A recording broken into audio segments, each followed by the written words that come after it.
আসসালামু আলাইকুম ওয়া রাহমাতুল্লাহ। আমি 1 মিনিটের মধ্যে এই ভিডিওটা শেষ করব।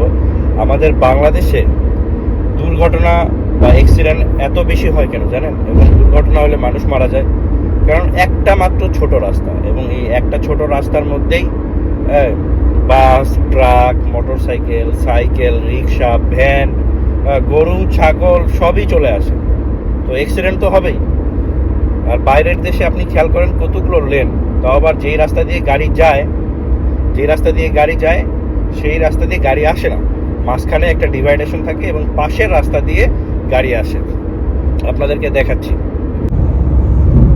এই যে দেখেন আমার সামনে কয়টা লেন দেখা যাচ্ছে, 1 2 3 4 5, 5টা লেন, তারপর ওই পাশে ডিভাইডেশন, তারপর আরো 5টা লেন, তারপর ওই পাশে গাড়ি যাচ্ছে।